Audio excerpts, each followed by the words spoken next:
नमस्कार, मी दीपक वडजे. यशवंतराव चव्हाण महाराष्ट्र मुक्त विद्यापीठ आणि युनिव्हर्सल फाउंडेशनने आयोजित केलेल्या या कार्यक्रमामध्ये आपल्या सर्वांचं स्वागत. आज मी या ठिकाणी इतिहास हा विषय जो आहे, मग त्याच्यामध्ये प्राचीन भारत, मध्ययुगीन भारत, आधुनिक भारत आणि स्वातंत्र्यानंतरचा भारत, त्याच्यावरती नक्की कसा अभ्यास करायचा आणि त्याचे प्रश्न कसे येतात आणि कोणते टॉपिक महत्त्वाचे आहेत याच्याबद्दल तुम्हाला थोडक्यात जे आहे ते गाईड करणार आहे. ह्या लेक्चरच्या माध्यमातून तुम्ही MPSC, UPSC, PSI, STI, ASO, सरळ सेवा म्हणजे SSC, महाराष्ट्रात आपण ज्याला सरळ सेवा म्हणतो, त्या ग्रामसेवक, तलाठी अशा कोणत्याही एक्झामसाठी जो महत्त्वाचा टॉपिक आहे तो म्हणजे मॉडर्न इंडिया, त्याच्याबद्दलही जास्तीत जास्त तुम्हाला देण्याचा प्रयत्न करणार आहे. आणि एकंदरीत इतिहासाचा स्टडी करत असताना काय ॲप्रोच असला पाहिजे, कशा पद्धतीने स्टडी केला पाहिजे, हे तुम्हाला जे आहे ते थोडक्यात सांगण्याचा प्रयत्न करणार आहे. या लेक्चरमध्ये आपण सुरुवातीलाच जाऊया एन्शियंट इंडियाकडे. 3 सेक्शन आहे हिस्ट्रीचे. खरं तर 4 सेक्शन आहे, परंतु तुम्हाला म्हणजे तुम्ही जर फक्त MPSC आणि महाराष्ट्रापुरतं जर विचार करत असाल आणि तुम्ही जर ह्याच एक्झाम देणार असाल महाराष्ट्रातल्या, तर त्याच्यामध्येही 3 सेक्शन महत्त्वाचे आणि त्याच्यातही अजून सेक्शन केले जातात. जर तुम्ही क्लास 1ची परीक्षा म्हणजे राज्यसेवा देणार असाल, म्हणजे MPSC आपली, ज्याच्यामध्ये DYSP, डेप्युटी कलेक्टर, तहसीलदार, नायब तहसीलदार, BDO, CO अशा ज्या पोस्ट असतात, त्याच्यासाठी जर तुम्ही प्रिपेअर करत असाल तर त्याच्यासाठी एन्शंट इंडिया आणि मेडिओल इंडिया जी आहे, या 2 घटकांना फक्त प्रिलिमसाठीच महत्त्व आहे. मेन्सला ते विचारले जात नाही. बाकी इतर सगळ्या महाराष्ट्रातल्या एक्झाम ज्या आहे, ज्या क्लास 2च्या आहे, ज्या क्लास 3च्या आहे, त्याच्यासाठी मॉडर्न इंडिया प्रिलिम, मेन्स आणि अगदी इंटरव्ह्यूला जर तुमचा ग्रॅज्युएशनला तो विषय असेल तर तिथे सुद्धा विचारले जाण्याची शक्यता असते. त्याच्यामुळे त्या अँगलने आज आपण जर विचार केला MPSCचा, तर MPSCमध्ये सुद्धा एक रेशो तुम्ही करायला पाहिजे की मॉडर्न इंडियाला किती महत्त्व द्यायचं, मेडिओल इंडियाला किती महत्त्व द्यायचं आणि एन्शियंट इंडियाला किती महत्त्व द्यायचं. याच्यामध्ये मी तुम्हाला एक प्रिलिमचा रेशो सांगून देतो. प्रिलिम जर आपण राज्यसेवेची देणार असाल तर राज्यसेवेच्या प्रिलिममध्ये साधारणतः हिस्ट्रीचे 12 ते 15 प्रश्न असतात. या 12 ते 15 प्रश्नांमध्ये 50% क्वेश्चन्स जे आहे, 50 किंवा 60% हे मॉडर्न इंडियावरती विचारले जातात आणि उरलेले जे 50% आहे ना, त्याच्यात एन्शियंट आणि मेडिओल असतो. त्याच्यातही जर समजा 5 प्रश्न एन्शियंट मेडिओल विचारले जाणार असेल तर एन्शियंटवरती 3 आणि मेडिओलवरती 2 अशा पद्धतीने जो आहे त्यांचा रेशो हा राहतो. बाकी उर्वरित सगळं जे आहे मॉडर्न इंडिया. UPSC करत असाल तर सेम केसमध्ये आपल्याला त्या ठिकाणी दिसतं, पण UPSCच्या मेन्सला सुद्धा GS1 मध्ये तुम्हाला एन्शियंट इंडियाचा रेफरन्स घेऊन आन्सर रायटिंग जी आहे ती करावी लागते. अर्थात तुम्हाला एन्शियंट इंडिया, मेडिओल इंडिया, मॉडर्न इंडियाच्याबद्दल तर मी सांगणारच आहे. तत्पूर्वी मला एक वाटतं की हे तुम्हाला माहिती असेल की MPSCची मेन्स जी आहे ती ऑब्जेक्टिव्ह आहे आणि UPSCची मेन्स जी आहे ती डिस्क्रिप्टिव्ह आहे. म्हणजे तुम्हाला तिथे लिहावं लागतं UPSCच्या मेन्समध्ये आणि MPSCच्या मेन्समध्ये तुम्हाला फक्त गोल करायचे. प्रिलिम आणि मेन्स दोन्ही आहे त्या गोल करायच्या असतात. तर एन्शियंट इंडियाची जी सुरुवात आहे मित्रांनो, मी तुम्हाला 3ही घटक सांगतो. मी तुम्हाला सांगितलं की 3-4 घटक हिस्ट्रीचे पडतात. UPSC जर तुमच्यापैकी कोणी देणार असेल तर तुम्हाला अजून एक घटक वाढून जातो, तो म्हणजे वर्ल्ड हिस्ट्री. जगाचा इतिहास सुद्धा तो आपल्याला काही प्रमाणात जो आहे तो अभ्यासावा लागतो, जो IR मध्ये म्हणजे इंटरनॅशनल रिलेशन नावाचा जो सब्जेक्ट आहे त्याच्यामध्ये आपल्याला कामात येत असतो, प्लस GS1 मध्ये सुद्धा कामात येत असतो. आणि म्हणून त्या अँगलने आणि जर तुम्ही कोणी UPSC करणार असेल तर तुम्हाला एक विषय जो आहे तो कंपल्सरी घ्यावा लागतो. जर तुम्ही हिस्ट्री घेतला तर तुम्हाला हे सगळे घटक जे आहेत त्याच्यामध्ये सुद्धा प्रिपेअर करावे लागत असतात. म्हणजे हिस्ट्री त्या अँगलने महत्त्वाचा विषय आहे आणि स्पर्धा परीक्षांमध्ये हिस्ट्रीला टाळून आपल्याला पुढे जाता येत नाही, कारण तो एक 4 महत्त्वाचे सब्जेक्ट मित्रांनो, खरं तर 5, पण त्याच्यापैकी 4 कोणतेही जर तुम्ही केले तरी तुम्ही स्पर्धा परीक्षेमध्ये उत्कृष्ट मार्क जे आहेत ते मिळवू शकतात. हिस्ट्री, पॉलिटी, जिओग्राफी, इकॉनॉमी आणि सायन्स हे 5 सब्जेक्ट आहे. याच्यापैकी कोणत्याही 4 विषयांवरती व्यवस्थित कमांड जर मिळवली ना तर त्या 4 विषयांची 60% रेशो जो आहे तो होत असतो. त्या 60%वरती तुमचा रिझल्ट जो आहे तो येऊ शकतो. त्याच्यामुळे त्याच्यामध्ये जर हिस्ट्री हा विषय असेल, सोपा विषय आहे, थोड्या सणावळ्या आहेत, परंतु सणावळ्या एवढ्या काही लक्षात ठेवायची गरज नसते. जेवढ्या महत्त्वाच्या असतात त्या तुमच्या 2-3 रीडिंगमध्ये लक्षात राहतात. तर त्याही मी तुम्हाला आज जे आहे त्याच्या माध्यमातून एक्सप्लेन करून देणार आहे. एन्शियंट इंडियाचा जर आपण विचार केला तर एन्शियंट इंडियात म्हणजे मित्रांनो, आपण एन्शियंट इंडियाची सुरुवात जर म्हटली, अशी स्पेसिफिक सुरुवात जी आहे ती आपल्याला करता येत नाही. पण आपल्याला 3 महत्त्वाचे एरा दिसतात. एक पॅलिओलिथिक, एक मेसोलिथिक आणि एक निओलिथिक. एक पुराश्मयुग आहे, मध्याश्मयुग आहे आणि नवाश्मयुग आहे. असे 3 काळ आपल्याला दिसतात आणि या 3 काळांमध्ये 2 लाखापासून ते 10,000 पर्यंतचा कालखंड जो आहे, बिफोर ख्रिस्ट म्हणजे येशू ख्रिस्तांच्या जन्माच्या पूर्वीचा काळ अशा पद्धतीने डिवाइड केलेला आहे. त्याच्यामध्ये महत्त्वाच्या ज्या घडामोडी आहे, सर्वात महत्त्वाची घडामोड आहे हडप्पा संस्कृती. मी त्याच्याही थोडं आधी तुम्हाला घेऊन जातो मित्रांनो, थोडं इंटरेस्टिंग तुम्हाला वाटेल म्हणून ते सांगतो की मानव जो आहे, जो इंडियामध्ये आपल्याला दिसतो, त्याची मूळ जे आहे ते होमोसेपियन्स ह्या माकडापासून आपल्याला दिसतात. म्हणजे मानव माकड हा विषय जो आहे हा विषय वादाचा आहे, तो विषय सोडून द्या. ओके, आपल्याला काही इतिहासकारांचं म्हणणं आहे की आपण मानवच होतो, आपण काही माकडाचं रूप नाही आहे. ओके, काही लोकांचं म्हणणं आहे की आपण तशा पद्धतीने फॉर्म झालेले, त्या वादात आपण पडायचं नाही.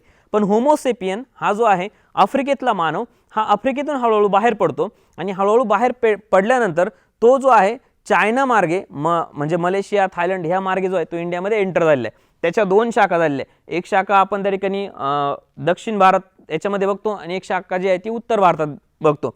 दोघांमध्ये खूप अंतर पडलं. त्याच्यामुळे तुम्ही जर दक्षिण भारताची लँग्वेज जर पाहिली, त्या भाषेत तेलुगू वगैरे ते आपल्याला लवकर समजत नाही. आपली कनेक्टिव्हिटी उत्तर भारताशी जास्त आहे. त्याच पद्धतीने युरोपमध्ये जसे हे होमोसेपियन्स होते ना, युरोपमध्ये आहे निअँडरथल, आणि निअँडरथल आणि होमोसेपियन्स या दोघांमध्ये खूप फाईटसुद्धा झाली. याच्यानुसार जे आहे निअँडरथलवरती होमोसेपियन्सने राज्यसुद्धा केलेलं आहे. युरोपवरती काही काळ या आफ्रिकन लोकांनी किंवा इंडियन लोकांनी सुद्धा राज्य केले असं आपण म्हणू शकतो. त्या पद्धतीने मानवाचं जे आहे एंट्रिंग भारतामध्ये झालेली. आता याच्यामध्ये बऱ्याच वेळेस आपण विचार करतो की मानव निघाला असेल पायी. ते 1-2 वर्षाचं काम नाही मित्रांनो, हजारो वर्ष लागली. एक साधी आपल्याला मुळात मानव ज्यावेळेस म्हणजे त्याची निर्मिती होत होती त्यावेळेस त्याचा मेंदू खूप मोठा होता, तो कायम झोपलेला असायचा. इतका मोठा मेंदू, त्या मेंदूला इतका, आता तुम्ही बघा दुपारच्या सेक्शनमध्ये तुम्ही जेवण केलं असेल, जेवण केल्यानंतर तुम्हाला थोडा आळस यायला लागतो. त्याचं कारण काय?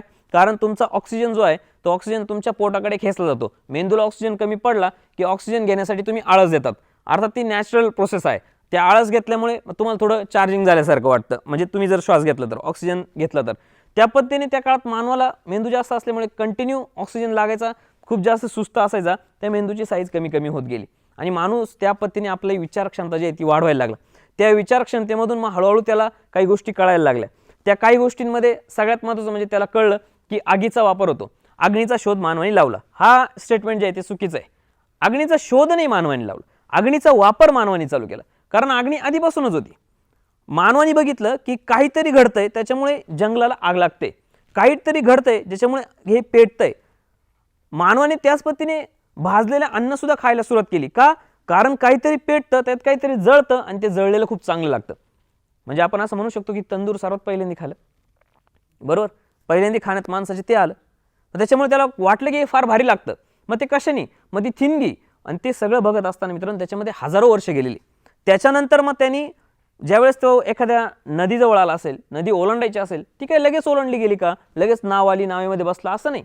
त्यांनी बघितलं, त्यांनी खूप निरीक्षण केलं की एखादं ओंडकं जे आहे झाडाचं ते पडतं पाण्यातून, ते हळूहळू वाहत जातं, म्हणजे ते तरंगतं. बरं, एक तरंगतं का? आपण हात लावून पाहूया, नाही, ते खाली डुबतंय. याला एकाला एक जोडलं तर राहू शकतं, मग त्याला 4-5 जर जोडले तर राहतात, काही प्रॉब्लेम नाही. अशा पद्धतीने नावेचा शोध लागला. अशा छोटे छोटे शोध जे लागले ते पॅलिओलिथिक इंडिया हिस्ट्रीमध्ये जे आहे त्यांची सगळी निर्मिती होत होती. आणि त्याच्यानंतर मेसोलिथिकमध्ये बरं, लिथिक, पॅलिओ असेल, मेसो असेल, निओ असेल. लिथिक म्हणजे दगड, मग तो पुराश्म दगड, मध्याश्म दगड आणि नवाश्म दगड. त्या दगडाचे 3 फॉर्म, म्हणजे दगड जो आहे ना मानवाचं चांगलं हत्यार होतं. आधी तो काय ओबडधोबड दगड जे आहे ते हत्यार म्हणून यूज करायचं. मग ते हत्यार अगदी प्राणी मारण्यासाठी असेल किंवा या सगळ्या गोष्टींसाठी. नंतर त्या हत्याराला त्यांनी व्यवस्थित शेप करायला सुरुवात केली मेसोलिथिकमध्ये, आणि ते प्रॉपर एकदम बारीक असे त्याचे छोटी छोटी हत्यारं बनवली आणि ती झाडं तोडण्यासाठी किंवा इतर गोष्टींसाठी मानव जो वापरायला लागला त्याला आपण निओलिथिक म्हणून ओळखतो, म्हणजे नवीन दगड. याचा अर्थ त्या पद्धतीने होत असतो. मित्रांनो, हे माणसाचे ना हे हात ह्या अशा पद्धतीने जोडलेले होते, हे असे घट्ट होते, हे लक्षात. हे बोटं ह्या पद्धतीने होते. तुम्ही आजही बघा माकडांची वगैरे ती बोटं अशी असतात, ते चालतात, ते असं सगळं पॅक असतं. मानवाने हे असं मोकळं कसं झालं असेल याचा सिद्धांत असा सांगतो की ज्यावेळेस एखादा प्राणी एखाद्या जनावराला मारायचं, म्हणजे वाघ जर हरणाला मारित असेल, ते मारल्यानंतर तो वाघ पूर्ण मांस खाऊन घ्यायचा. काही मांस जे आहे ना ते हाडांमध्ये अडकलेलं असायचं. ते काढण्यासाठी ना मानवाने बोटांचा वापर चालू केला आहे आणि त्यातून हे सगळे मोकळे झालेले बोट आहे. अशा पद्धतीने अनेक गोष्टी. भविष्यात जर आपण विचार केला, जर माणूस या पृथ्वीवरून संपला तर काय काय संपू शकतं? कोंबडी संपेल, बैल संपेल, त्याच्यानंतर गाय संपेल, जेवढे पाळीव प्राणी आहे ना ते सगळे संपतील, कारण ते सगळे मानवावरती डिपेंड राहिले. मित्रांनो, तुम्ही ज्यावेळेस डोमेस्टिकेट होतात, तुम्ही ज्यावेळेस एखाद्यावरती निर्भर राहतात, त्यावेळेस तुम्ही स्वतःचं स्किल जे आहे ते घालून देतात. कुत्र्याला खूप पळण्याचं स्किल होतं, कमी झालेलं आहे. कोंबडीला खूप आकाशात उडण्याचं स्किल होतं, कमी झालेले. बैलाला गाईला मारण्याचं स्किल होतं, ते कमी झालेले. त्यांचे स्किल्स कमी झाल्यामुळे इतर जंगली प्राणी जे आहे, माणूस ज्यावेळेस संपेल ना त्यावेळेस त्यांना संपवून टाकतील. ही सुद्धा रियालिटी. मग UPSCने आणि MPSCने, खास करून MPSCने तुम्हाला एक प्रश्न विचारलाय की मानवाने सर्वात प्रथम डोमेस्टिक म्हणजे पाळलेला प्राणी कोणता, असा प्रश्न आपल्याला येऊन गेला, तर तो कुत्रा आहे. सर्वात लवकर जवळ आलेला आहे. कुत्रा. कारण का? त्याला आयतं खायची सवय, हे लक्षात घ्या. कारण आपलं जे उरलेलं ते जर आपण टाकलं ना ते कुत्रं खातो आणि मग ते त्याला समजायला लागलं की माणसाचं हे उरतं ते आपण खाल्लं पाहिजे. मग तो काय करायला लागला, ते त्याच्या माध्यमातून तो हे करायला लागला की मग मालकाला खुश करायला लागला. मग मालकाच्या आजूबाजूला थांबणं, कोणी मालकाकडे येत असेल तर त्यांच्यावरती भुंकणं. मग मानवाला वाटलं की हा खूप चांगला व्यक्ती की जो आपल्याला सांभाळतोय, प्राणी आहे, म्हणून तो हळूहळू मानवाच्या जवळ आले. अशा पद्धतीने सर्वात प्रथम डोमेस्टिक झालेला कुत्रा आहे आणि हा प्रश्न सुद्धा आपल्याला येऊन गेला.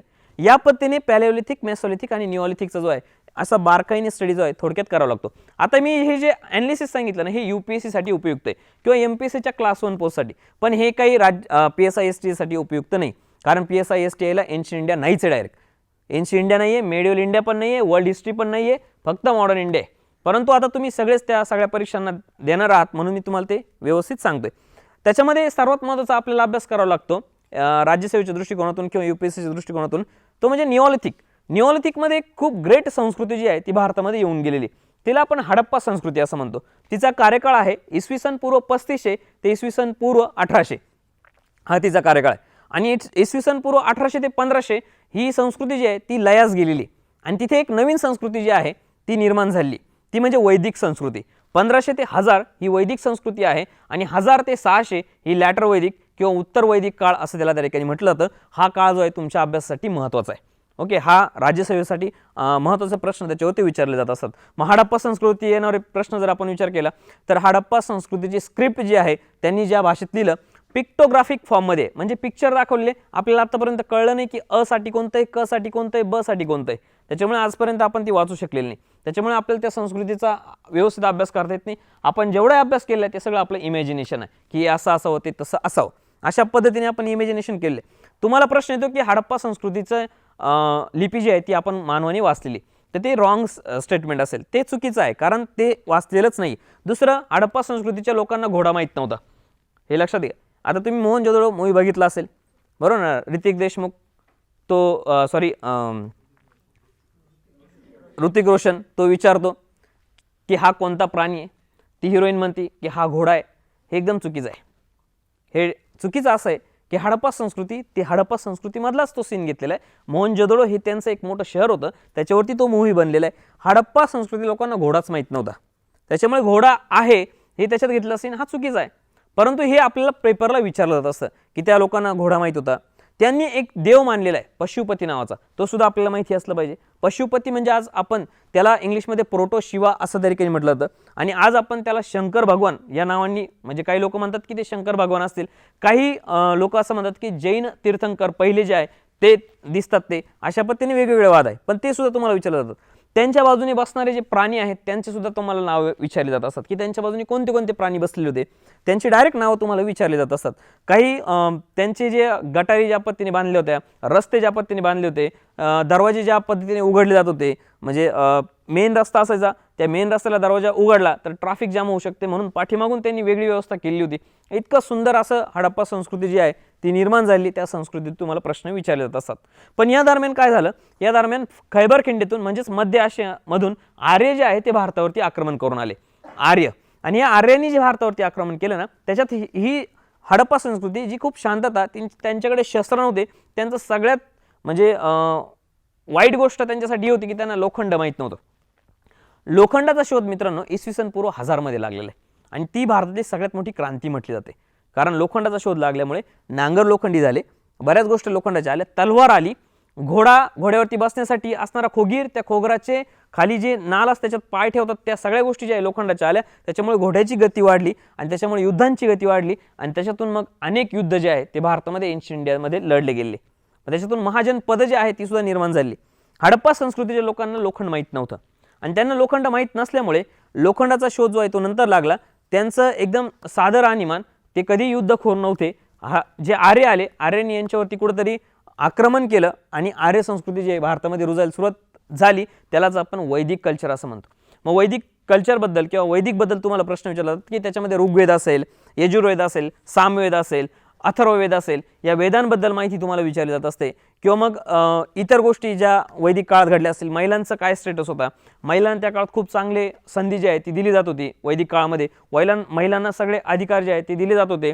त्याच्यामध्ये जर आपण विचार केला की गार्गी, मैत्रेयी या अशा महिला आहेत की ज्यांनी वैदिक काळामध्ये, त्या काळात त्या गावच्या सरपंच सुद्धा, म्हणजे सरपंच हे पद त्या काळात नव्हतं, ते मध्य युगात आलं, परंतु आपण असं म्हणू की हेड ऑफ दॅट विलेज जे आहे ते म्हणून त्यांची नियुक्ती सुद्धा झालेली. आणि सभा समिती, गणविधाता सारख्या समित्या ज्या आहे, म्हणजे आजची लोकसभा, राज्यसभा किंवा मग विधानसभा, अशा समित्या त्या काळात होत्या. त्या समित्यांमध्ये महिलांना जाण्याची संधी जी आहे ती वैदिक काळात होती. लॅटर वैदिकमध्ये हे सगळं बंद झालं आणि लॅटर वैदिकपासून चूल आणि मूल ही कॉन्सेप्ट जी आहे ती आजपर्यंत महिलांची चालू आहे, अनेक वर्षांपासून चालू आहे. कारण का महिला ज्या आहे हळूहळू डोमेस्टिकेट होत गेल्या. कशा पद्धतीने डोमेस्टिक होत गेल्या की महिला आहे ना ही कोणाची तरी एखादी संपत्ती आहे असं म्हणून पुरुष तिच्यावरती अधिकार गाजवायला लागला. आणि मग महिलांचाही त्याच्यामध्ये एक चांगला पॉईंट असं की त्यांना पुरुष बाहेर काहीतरी शिकार करायचा ते आणून द्यायचा, महिला त्या घरात सांभाळायच्या आणि त्या घरात सांभाळायला लागल्या म्हणून हळूहळू जे आहे त्या घरात राहायला लागल्या. आणि एक प्रश्न तुम्हाला विचारला होता की भारतामध्ये शेतीचा शोध कोणी लावला, तर शेतीचा शोध आहे ना महिलांनी लावलेला आहे, लक्षात ठेवा. कारण महिला ज्यावेळेस घरात राहायला लागल्या त्यावेळेस त्या निरीक्षण करायला लागले की एखादं बी पडतं, ते उगवतं, त्याचं झाड होतं, हे महिलांचं निरीक्षण आहे. त्याच्यातून ते झाड जे आहे ते मोठं होतं आणि आपण असं जर अनेक लावलं तर आपल्याला खूप मोठ्या प्रमाणात जे आहे शेती करता येईल. हा महिलांचा शोध आहे आणि शेती महिलांनीच सुरुवात केलेली, हे लक्षात घ्या. हे सगळं लॅटर वैदिकपर्यंत तिथे आपल्याला दिसतं. लॅटर वैदिकमध्ये इसवी सन पूर्व 9वे शतक आहे मित्रांनो. तिथे दोन महत्त्वाच्या कथा ज्या आहेत त्या आपल्याला दिसतात. एक म्हणजे रामायण आणि दुसरी म्हणजे महाभारत. या दोन मी कथा म्हटल्या, याच्यामागे कारण असं आहे की त्या लिहिल्या ज्या घडल्या ना त्या इसवी सन पूर्व 9व्या शतकात घडल्या आणि त्या ज्या लिहिल्या गेल्या ना ते इसवी सनाच्या 4थ्या शतकात, म्हणजे 1300 वर्षानंतर लिहिल्या गेल्या. 1300 वर्षानंतर, हे लक्षात घ्या. मी आज तुम्हाला एखादी गोष्ट सांगतो, तुम्ही घरी जाऊन उद्या लिहा, ओके, ती ॲज इट इज आलेली नसेल. म्हणजे त्याच्यामुळे त्या गोष्टींमध्ये आपण मिथ किंवा मायथॉलॉजी किंवा पुराण कथा म्हणून त्यांना आपण घेतो, पण त्या आपल्यासाठी का उपयुक्त आहे, कारण त्याने त्या काळातला समाज समजायला मदत होते की कशा पद्धतीने समाज रचना असेल, कशा पद्धतीने लोक राहत असतील, राजाची स्थिती कशा पद्धतीने असेल, महाभारतात घडलेल्या त्या गोष्टी, त्याच्यामुळे आपल्याला गोष्टी सगळ्या कळतात. याच्यानंतर इसवी सनाचं 6वं शतक आहे, पूर्वीचं, इसवी सन पूर्वीचं, ज्याच्यामध्ये मित्रांनो जैन धर्म, बौद्ध धर्मासारखे धर्म जे आहे ते निर्माण झाले. त्याचाही तुम्हाला स्टडी जो आहे तो करावा लागतो. मग त्याच्यानंतर मग महत्त्वाचं घराणं म्हणून मगध घराणं हळूहळू पुढे यायला लागलं आणि त्याचं सर्वात महत्त्वाचं नाव ज्याच्यामुळे झालं तो म्हणजे चंद्रगुप्त मौर्य. इसवी सन पूर्व 321 मध्ये जे आहे चंद्रगुप्त मौर्य यांनी गादी ताब्यात घेतलेली. त्याच्या आधी धनानंद जो आहे तो नंद घराण्याचा राजा तिथे राज्य करत होता. त्याच्यामध्ये बरेच लोक येऊन गेलेले. आता एवढं काय आपल्याला म्हणजे आपले पुढे जे लेक्चर्स होणार आहे त्याच्यामध्ये मी ती डिटेलमध्ये सगळ्यांबद्दल सांगणार आहे, पण इथे आपल्याला फक्त एक ओव्हरव्ह्यू जो आहे तो लेक्चरचा घ्यायचा आहे की कशा पद्धतीने हिस्ट्री जो आहे तो अभ्यासला पाहिजे. चंद्रगुप्त मौर्यानंतर बिंदुसार नंतर जे आहे सम्राट अशोका यांचा महत्त्वाचा कालखंड आपल्याला त्या ठिकाणी अभ्यासावा लागतो. अशोकानंतर म्हणजे झालं असं की अशोकाने बौद्ध धर्म स्वीकारला असं म्हटलं जातं आणि बौद्ध धर्म स्वीकारल्यानंतर त्याने जे आहे आपल्या सैन्यालाही शांततेचा आदेश दिला. ओके, कलिंग वॉर झालेलं होतं एक. त्या कलिंग वॉरमध्ये त्याला असं दिसलं होतं की खूप सारे रक्तपात झाला, खूप लोकांना मारलं गेलं आणि ते मारलं गेल्यामुळे असं परत होऊ नये म्हणून त्याने सैन्याला आदेश दिला की इथून पुढे लढाई करायची नाही. म्हणून सैन्य स्वस्थ झालं, सैन्य एकदम शांत झालं, सैन्याची लढण्याची क्षमता जी आहे ती कमी होऊन गेली आणि पुष्यमित्र शुंग हा तो त्याचा सेनापती होता, त्यांनी जे आहे हे राज्य आपल्या ताब्यात घेऊन टाकलं आणि तिथून पुढे मग शुंग, मग अनेक आले, शुंग आले, कण्व आले, असे करत करत पुढे इसवी सनाचं 4थं शतक गुप्त घराणं जे आहे ते महत्त्वाचं आहे. या गुप्त घराण्यामध्ये त्याला भारताचा सुवर्ण कालखंड असं म्हटलं जातं. गुप्त घराण्याला सुवर्ण कालखंड म्हटल्यानंतर खूप जास्त सोनं वापरलं गेलं का, म्हणून का नाही. त्या काळात मित्रांनो आपल्याकडे डॉक्टर निर्माण झाले, त्या काळात आपल्याकडे सायंटिस्ट निर्माण झाले, त्या काळात आपल्याकडे साहित्यिक निर्माण झाले, त्या काळात आपल्याकडे सगळ्या महत्त्वाच्या गोष्टींचा शोध जो आहे तो किंवा व्यापार जो आहे तो खूप मोठ्या प्रमाणात वाढला. आज आपल्याला एखादा डॉलर जर घ्यायचा असेल, 1 रुपया आपला जो म्हटला तर 70 रुपये द्यावे लागते किंवा 80 रुपये द्यावे लागतात डॉलर घेण्यासाठी. तसं त्या काळात आपलं होतं. आपली जर करन्सी घ्यायची असेल ना बाहेरच्यांना पैसे द्यावे लागायचे. इतकी आपण त्या काळात काय होतं, महाशक्ती होतो, लक्षात घ्या. सगळ्यात जास्त आपल्याकडे त्या काळात पूर्ण जगाचं लक्ष होतं. मग त्याचं एक उदाहरण सांगायचं झालं तर डॉक्टर जर म्हटलं मित्रांनो, त्या काळात सर्वात पहिली आपली प्लास्टिक सर्जरी झाली नाकाची. विचार करा, त्या काळात प्लास्टिक सर्जरी झाली नाकाची. त्या काळात झालेली प्लास्टिक सर्जरी आजपर्यंत डॉक्टर त्याच्यामध्ये चेंज नाही करू शकलेले. सेम मेथड आजही वापरली जाते. इतका महत्त्वाचा शोध जो आहे तो त्या काळात लागलेला आहे. आकाशाबद्दल किंवा तुम्ही सगळ्यांनी ऐकलं असेल, आर्यभट्ट नावाच्या माणसाने झिरोचा वापर जो आहे तो त्या काळात खूप मोठ्या प्रमाणात केला. झिरोचा शोध नाही लावला त्यांनी, हे लक्षात घ्या. आपल्याकडे काय म्हटलं होतं, आर्यभट्टांनी शून्याचा शोध लावला. नाही, शून्य आधीपासून होता, त्यांनी वापर जास्त केला. आणि शून्य ही भारताने जगाला दिलेली देणगी, कारण ती ज्याच्या पाठीमागे लागते ना त्याची किंमत वाढून जाते. लक्षात घ्या. मग तुम्हाला लोक जर कोणी शून्य म्हणत असेल ना, त्यांना म्हणायचं मी तुमच्यासोबत आहे म्हणून तुमची किंमत वाढलेली असं एक सांगायचं त्यांना. तर त्या पद्धतीने मित्रांनो गुप्त कालखंड आहे. या गुप्त कालखंडामध्ये असणारे सगळे राजे त्यांचाही आपल्याला अभ्यास जो आहे तो करावा लागतो. हर्षवर्धन हा शेवटचा व्यक्ती आहे की ज्याच्यात एन्शियंट इंडियाचा शेवट होत असतो, हर्षवर्धनाच्या त्या सगळ्या कामाने. आणि 7वं शतक जे आहे ते एन्शियंट इंडियाचं शेवट असं त्या ठिकाणी म्हटलं जातं. 7व्या शतकापासून 1700 जे आहे ना इथपर्यंत, 7वं ते 1700 हे जे आहे हे मेडिवल इंडिया म्हणून आपण कन्सिडर करतो, किंवा मध्ययुगीन भारत म्हणून त्याला आपण कन्सिडर करत असतो. त्याच्यातही 2 पार्ट केलेले, एक म्हणजे अर्ली मेडिवल इंडिया आणि एक म्हणजे medieval India. Early medieval India जर म्हटलं ना 7 ते 1200 पर्यंत जे आहे ते अर्ली मेडिवल इंडिया, आणि 1200 ते 1700 पर्यंत जे आहे ते मेडिवल इंडिया. मग याच्यामध्ये मुस्लिमांचं इन्व्हेजन, मुस्लिमांचं आक्रमण हा एक महत्त्वाचा भाग आहे. मग मोहम्मद गझनीच्या स्वाऱ्या असतील, ज्या सोमनाथावरती तुम्हाला माहिती आहे ना, सोमनाथाचं महत्त्वाचं गाजलेलं प्रकरण आहे. तुम्हाला ती स्टोरी सांगतो की सोमनाथ हे मंदिर जे आहे ना त्याच्यामध्ये असं म्हटलं जातं की पिंड होती, त्या पिंडीवरती एक तलवार लावलेली होती, आणि ती तलवार आहे ना कोणत्याच बाजूने अशी तिला काहीच आधार नव्हता, पण ती मध्ये तरंगलेली होती, काहीच आधार नव्हता. म्हणून मोहम्मद गझनीचे जे लोक आहे ना ते त्याच्यावरती सॉरी करायला घाबरत होते, कारण काहीतरी वेगळं आहे, काहीतरी जादू असताना वाटायचे.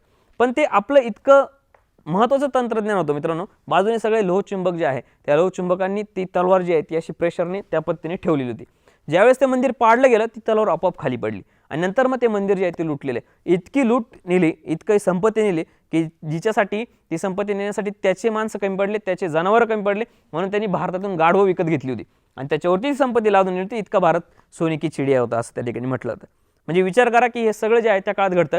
त्याच्यातलं सर्वात महत्त्वाचं म्हणजे एक आक्रमण मोहम्मद बिन बख्तियार खिलजी नावाचा व्यक्ती आहे, त्याने भारतावरती आक्रमण केलं. आणि हा जो मोहम्मद बिन बख्तियार खिलजी आहे ना मित्रांनो, याने भारतातल्या महत्त्वाची युनिव्हर्सिटी ती म्हणजे नालंदा, बाकीच्या विक्रमशिला असेल, तक्षशिला तर थोडी आधीच डिस्ट्रॉय झाली होती, पण या बाकीच्या सगळ्या युनिव्हर्सिटीज ज्या आहेत त्या सगळ्या जाळून टाकलेल्या आहे, त्या सगळ्या तोडलेल्या आहे. हे सगळं मोहम्मद बिन बख्तियार खिलजीच्या काळात घडलेलं आपल्याला दिसतं. म्हणजे ह्या पद्धतीने जे आहे भारतावरती आक्रमण चालू होते, आणि हे आक्रमण चालू असतानाच पुढे जाऊन जे भारतामध्ये एक महत्त्वाची सत्ता म्हणजे दिल्ली सल्तनत ती त्या ठिकाणी एस्टॅब्लिश झाली.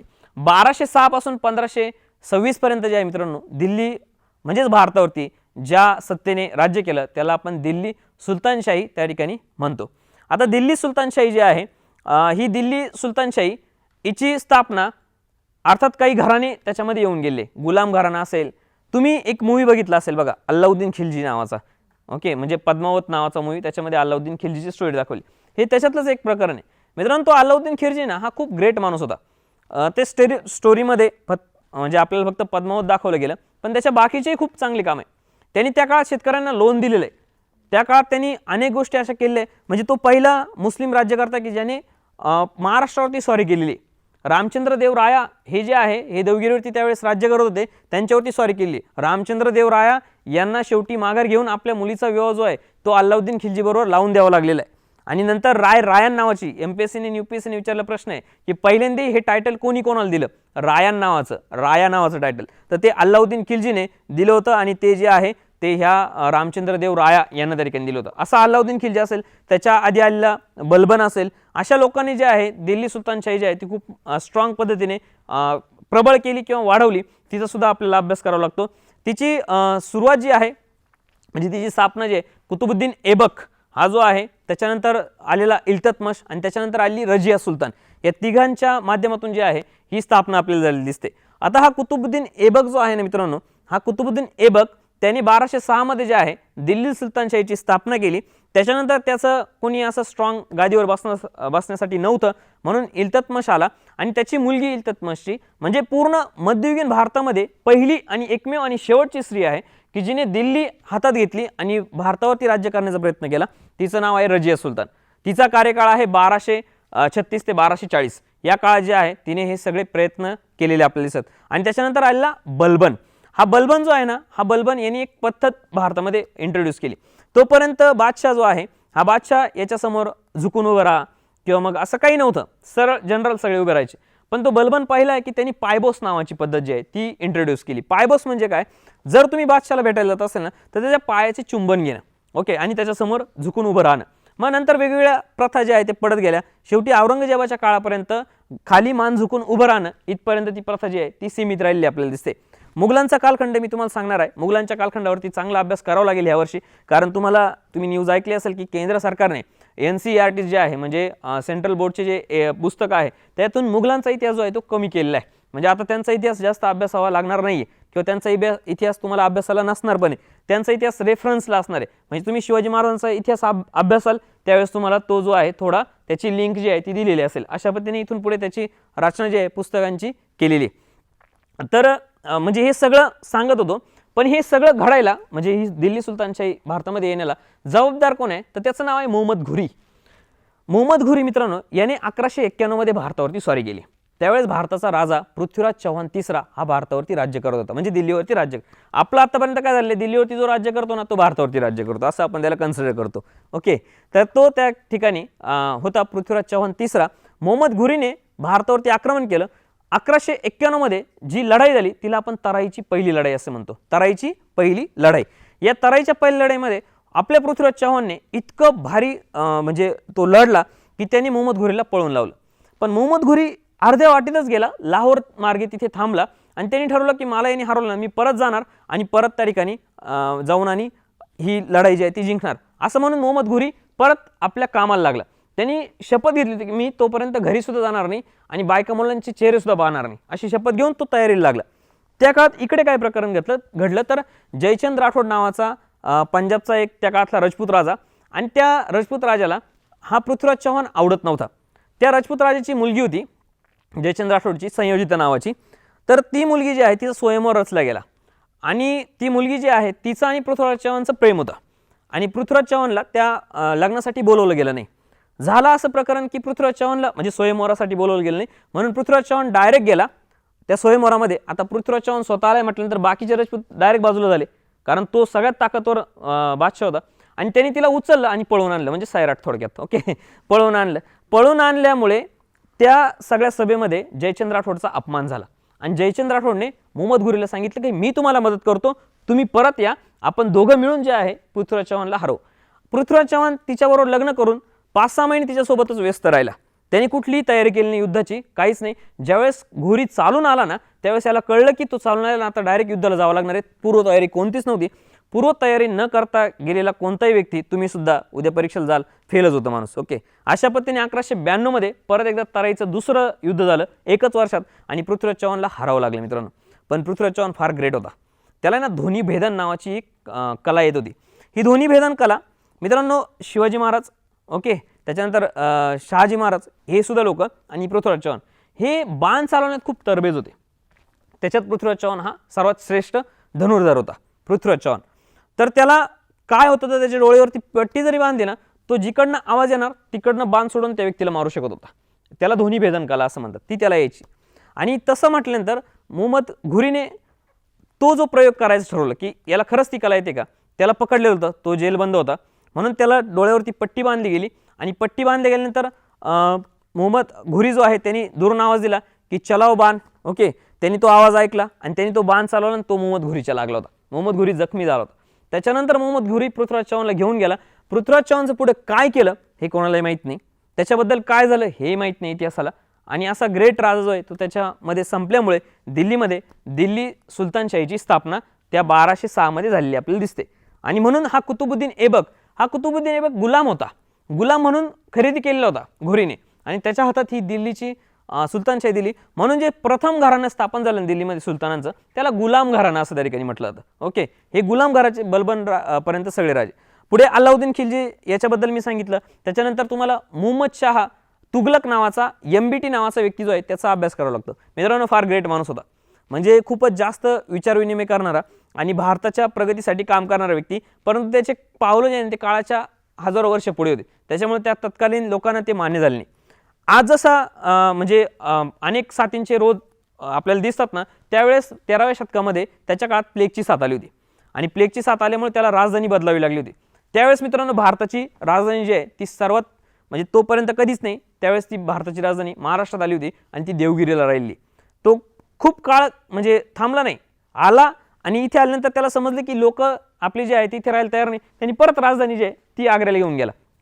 म्हणजे अशा पद्धतीने राजधानी बदलाचा प्रयोग जो आहे तो त्याच्या काळात झाला. त्याच्या काळात मित्रांनो भारतातली पहिली नोटबंदी झाली होती. आता तुम्हाला फार भारी वाटेल, नोटबंदी जी आहे त्याच्या काळात, म्हणजे त्या काळात जे आहे ना त्यांनी नाणे जे आहे ते नाणे बंद केले होते, सोन्याचे सिल्वरचे नाणे जे आहे ते पुढे आणण्याचा प्रयत्न केला होता. हे सुद्धा त्याच्या काळात घडलेली महत्त्वाची एक इव्हेंट आहे. अशा बऱ्याच गोष्टी त्यांनी त्या काळात केल्या, परंतु सगळ्या फेल ठरल्या. म्हणून तो जो आहे इतका इतिहासामध्ये जे आहे असा राजा की त्याला सगळं माहिती होतं पण तो असफल ठरलेला असं म्हणून त्याच्याकडे पाहिलं जातं. त्याच्यानंतर आला फिरोजशाह तुघलक आहे. अशा पद्धतीने हे सगळे सुलतान घराणे जे आहे हे 1526 पर्यंत. शेवटचा इब्राहिम लोधी, हा लोधी घराण्याचा बादशाह. यावेळेस बाबराने भारतावरती आक्रमण केलं. बाबर भारतावरती चालून आला. त्यावेळेस भारतात पहिलं पानिपतचं युद्ध झालं 1526 मध्ये. इब्राहिम लोधीला हरवलं. इब्राहिम लोधी हरला आणि बाबराने मुघल घराणे जे आहे ते इथे स्थापन केले आपलं दिसतं. आता या मुघल घराण्याचा सुद्धा आपल्याला व्यवस्थित अभ्यास करावा लागेल. जरी ते सिलेबसमधून काढलं असेल पण आपल्या अभ्यासातून ते काही काढलेलं नाही, ते आपल्याला करावंच लागणार आहे. मुघलांमध्ये बाबर जो आहे, बाबरानंतर आलेला हुमायूं आणि हुमायूं नंतर आलेला अकबर, अकबर नंतर आलेला जहांगीर, जहांगीर नंतर आलेला शहाजहान, शहाजहान नंतर आलेला औरंगजेब, औरंगजेब नंतर आलेला बहादूर शाह प्रथम, त्याच्यानंतर आलेला जहांदर शाह, त्याच्यानंतर आलेला फारुख सियार, त्याच्यानंतर आलेला रफी उद्दौला, त्याच्यानंतर आलेला रफी उद्दराजत, त्यानंतर आलेला मुहम्मद शाह, त्यानंतर आलेला अहमद शाह, त्यानंतर आलेला आलमगीर सेकंड, त्यानंतर आलेला शाह आलम सेकंड, त्याच्यानंतर आलेला अकबर शाह आणि त्याच्यानंतर आलेला बहादूर शाह जफर. त्याच्या काळात 1857ची लढाई झाली. हे सगळं त्या काळात जे आहे त्या लोकांच्या माध्यमातून आपल्याला दिसतं आणि त्याच्यामुळे त्यांचा अभ्यास जो आहे तो आपल्याला करावा लागतो. त्याच पद्धतीने शिवाजी महाराजांचा अभ्यास जो आहे तो सुद्धा महाराष्ट्रातले विद्यार्थी म्हणून आपल्याला मराठ्यांच्या इतिहासामध्ये तो त्या ठिकाणी आपल्याला दिसतो. त्याच्यामध्ये आपल्याला दिसतं की शिवाजी महाराजांचं वंशळ म्हणजे शहाजी भोसले, त्याच्यानंतर त्यांना अर्थात 3 अपत्य, एक व्यंकोजी भोसले, एक संभाजी भोसले, एक शिवाजी भोसले. त्यांच्या दोघांचा विशेष वेळा शिवाजी महाराजांचा आपल्याला अभ्यास करावा लागतो. शिवाजी महाराजांना 8 बायका, 8 बायकांपैकी 3 महत्त्वाच्या, सईबाई, सोयराबाई आणि पुतळाबाई. सईबाईपासून जे आपत्ती झालं ते संभाजी महाराज जे आपल्याला छत्रपती म्हणून दिसतात. सोयराबाईपासून जे आपत्ती झालं त्यांना आपण राजाराम महाराज म्हणतो. आणि पुतळाबाई जी आहे ती सती गेलेली एकमेव स्त्री आहे शिवाजी महाराजांच्या त्या पद्धतीने. त्यानंतर संभाजी महाराजांचा मुलगा शाहू महाराज, त्यांचा आपल्याला अभ्यास करावा लागतो. शाहू महाराजांनी ही सगळी सत्ता जी आहे ती पेशव्यांकडे दिली. पेशव्यांमध्ये बाळाजी विश्वनाथ, त्याच्यानंतर बाजीराव प्रथम, त्याच्यानंतर बाळाजी बाजीराव, त्याच्यानंतर माधवराव, त्याच्यानंतर नारायणराव, त्याच्यानंतर सवाई माधवराव आणि त्याच्यानंतर बाजीराव सेकंड यांचा आपल्याला त्या ठिकाणी अभ्यास करावा लागतो. याच काळात भारतामध्ये इंट्रोड्यूस झाले होते पोर्तुगीज, डच, फ्रेंच आणि इंग्रज. ओके, या पद्धतीने भारतात ते आले. बरं, त्यांचा क्रम सांगू देतो. 1 नंबर पोर्तुगीज आले, 2 नंबर डच आले, 3 नंबर आले इंग्रज, 4 नंबर आले फ्रेंच. अशा पद्धतीने पोर्तुगीज जे आहे ते 1499 मध्ये आले. त्याच्यानंतर डच जे आहे ते 1602 मध्ये आले, इंग्रज जे आहे ते 1608 मध्ये आले आणि फ्रेंच जे आहे ते 1664 मध्ये आले. यांचा अभ्यास जो आहे तो आपल्याला करावा लागतो. त्याच्यामध्ये कर्नाटकची स्वारी आहे, कर्नाटकचं वॉर आहे, पहिलं, दुसरं, तिसरं, जे 1746 ते 48 मध्ये पहिलं वॉर झालं. एक्सला शापेलच्या ट्रिटीनुसार ते थांबलेलं आहे. दुसरं जे आहे 56 पर्यंत झाले, म्हणजे 48 ते 56. त्याच्यानंतर तिसरं जे झालं ते 58 ते 63 मध्ये झाले. 3 कार्नेटिक वॉर. या दरम्यान भारतामध्ये 1757 मध्ये प्लासीची लढाई आहे, 1764 मध्ये बक्सरची लढाई आहे, 1765 मध्ये अलाहाबाद ट्रिटी आहे. त्यानंतर भारतामध्ये आले आपले गव्हर्नर जनरल. त्याच्यामध्ये पहिला गव्हर्नर जर म्हटला तर रॉबर्ट क्लाइव्ह आहे. त्याच्यानंतर वॉरन हेस्टिंग महत्त्वाचा आहे, त्याच्यानंतर कॉर्नवॉलिस महत्त्वाचा आहे, त्याच्यानंतर वेलस्ली महत्त्वाचा आहे, त्यानंतर आपल्याला लॉर्ड हेस्टिंग महत्त्वाचा आहे, लॉर्ड हेस्टिंग नंतर बेंटिक महत्त्वाचा आहे, त्याच्या आधी ॲमहर्स्ट आहे तो एक महत्त्वाचा आहे, त्यानंतर लॉर्ड डलहौसी महत्त्वाचा आहे, लॉर्ड डलहौसी नंतर 1857चा उठाव हा एक महत्त्वाचा आहे. त्याच्यानंतर मध्ये घडलेल्या मग जमीनदारी सिस्टीम असेल किंवा इतर सिस्टीम यांच्याबद्दल सुद्धा आपल्याला व्यवस्थित अभ्यास करावा लागतो. Ryotwari system, Zamindari system, नंबरदारी system, त्यानंतर महालवारी सिस्टीम. ओके, त्याच्यानंतर खोती सिस्टीम जी महाराष्ट्रामध्ये आपल्याला दिसते तिचा अभ्यास करावा लागतो. 1857च्या उठावापासून ते 1947 पर्यंत जे आहे ब्रिटिश इंडिया आहे, कारण तिथे ईस्ट इंडिया कंपनीची सत्ता संपली होती आणि ब्रिटिश ईस्ट इंडिया कंपनीऐवजी ब्रिटिश पार्लमेंटची सत्ता चालू होती. म्हणून ते व्हॉइसरॉय नावाचं एक नवीन पद आलेलं आहे. व्हॉइसरॉय आणि भारत मंत्री हे 2 पद 1857च्या उठावामध्ये झाले आपल्याला दिसतात. त्यांचा आपल्याला अभ्यास करावा लागतो. त्याच्यामध्ये लॉर्ड कॅनिंग हा पहिला व्हॉइसरॉय आहे, त्याचा अभ्यास करावा लागतो. त्याच्यानंतर लॉर्ड मेयो आहे, लॉर्ड रिपन आहे, लॉर्ड डफरिन आहे, लॉर्ड लान्सडाऊन आहे, त्यानंतर लॉर्ड त्याच्यानंतर कर्जन आहे, त्याच्यानंतर मिंटो आहे, मिंटो नंतर रीडिंग आहे, रीडिंग नंतर पुढे सर्वात महत्त्वाचा इरविन आहे, इरविन नंतर पुढे वेवेल आहे आणि शेवटचा माउंटबॅटन आहे. यांचा सुद्धा आपल्याला व्यवस्थित अभ्यास जो आहे तो त्या ठिकाणी करावा लागतो. याच्यामध्ये मग राष्ट्रीय काँग्रेसची स्थापना 1885 पासून आपल्याला राष्ट्रीय काँग्रेस, त्याच्यामध्ये मवाळवाद जो 1905 पर्यंत आहे, त्याच्यानंतर जहालवाद आहे 1920 पर्यंत आणि त्याच्यानंतर गांधी युग आहे 1947 पर्यंत आणि त्यानंतर मित्रांनो नेहरू युग आहे 1965 पर्यंत. अशा पद्धतीने इंडिया आफ्टर इंडिपेंडन्स सुद्धा आजपर्यंत म्हणजेच ह्या मोदी सरकारपर्यंत जे आहे नरेंद्र मोदी यांच्या सरकारपर्यंतचा अभ्यास इंडिया आफ्टर इंडिपेंडन्समध्ये आपल्याला करावा लागतो. हे सगळे टॉपिक जे आहे तुम्हाला अभ्यासासाठी आहे ते व्यवस्थित मित्रांनो एकदम करणं अपेक्षित आहे. त्याच्यामध्ये साधारणतः काय करायचं तर ज्यांना PSI STI ASO करायचं असेल, PSI STI ASO साठी 1857 पासूनचा पुढे इतिहास जो आहे तो महत्त्वाचा आहे 1947 पर्यंत आणि त्याच्यातच महत्त्वाचे समाजसुधारक. मग त्याच्यामध्ये महात्मा शाहू फुले आंबेडकर फिक्स आहे, त्यांच्यामध्ये काही डाऊटच घ्यायचं नाही. ते इतके पक्के करायचे की त्यांचा एकही घटक एकही पाठ असा नसावा की जो तुम्हाला माहीत नाही.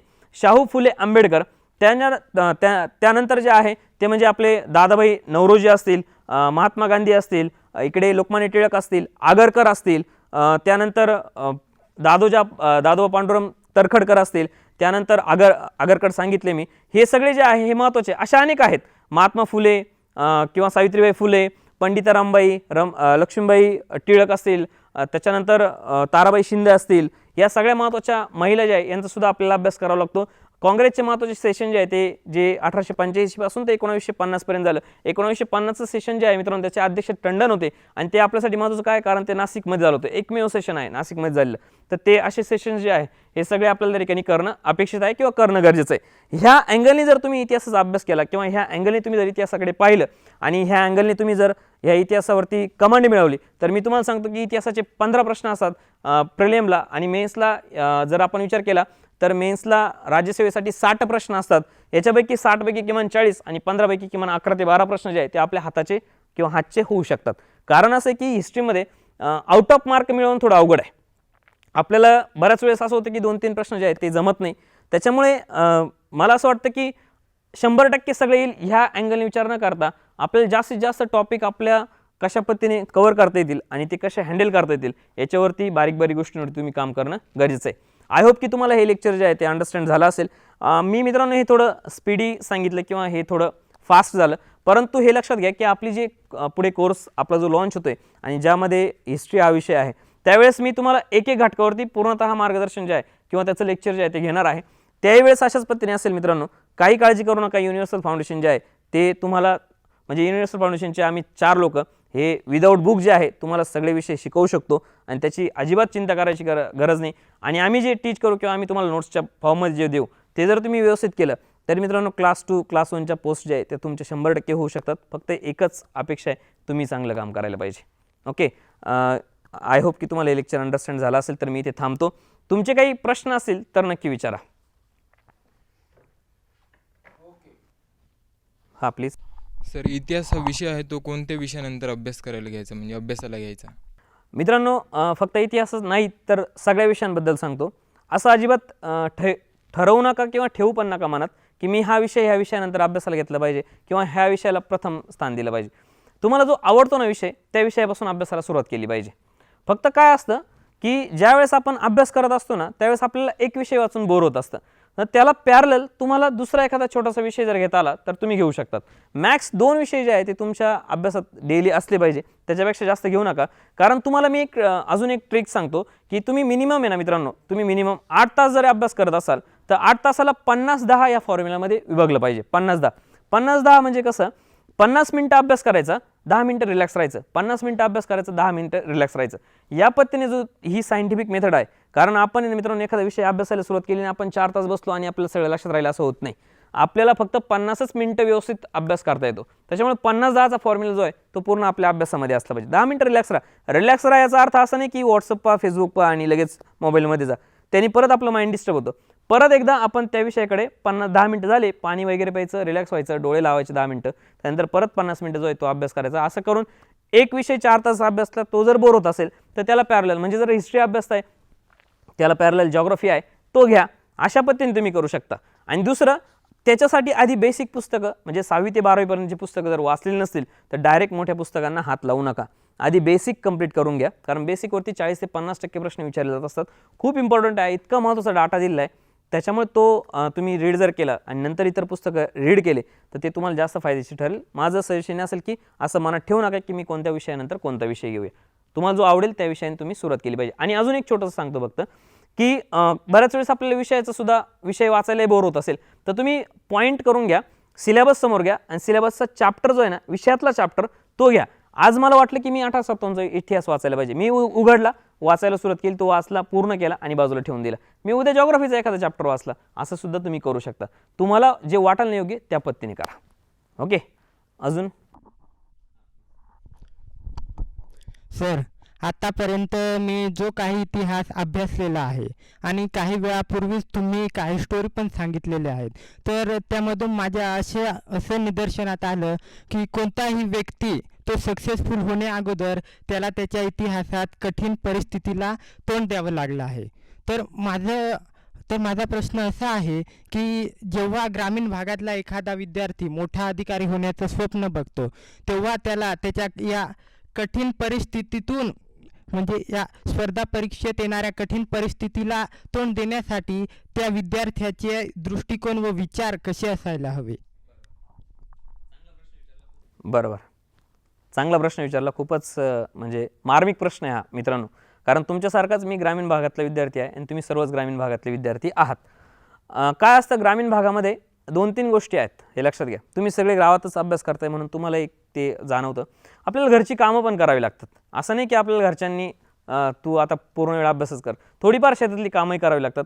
हे सगळं सांभाळून मी तुम्हाला एक टॅक्ट सांगतो मित्रांनो. एकतर तुम्ही ना, म्हणजे तुम्ही बघितलं असेल ज्यावेळेस इंडिया आणि ऑस्ट्रेलियाची मॅच होते तर आपले प्लेयर बऱ्याच वेळेस प्लेड करून खेळतात आणि ऑस्ट्रेलियाचे प्लेयर ना हे जोरदार खेळतात, कारण त्यांचा ॲटिट्यूड ना तो किलर्स ॲटिट्यूड आहे. तो मारण्याच्या बाजूने, आपला प्लेड करण्याच्या बाजूने. सर्वात महत्त्वाचं आपला ॲटिट्यूड चेंज करणं गरजेचं आहे, स्वतःला ग्रेट समजणं गरजेचं आहे. आणि इतकं ग्रेट की मॉर्निंगला उठल्यानंतर आपण स्वतःला समजलं पाहिजे, तुम्हाला PSI व्हायचं ना, मॉर्निंगला उठल्यानंतर म्हटलं पाहिजे की आज PSI उठलेले आहे. इतकं ग्रेट समजलं पाहिजे. राहताना तसंच राहिलं पाहिजे.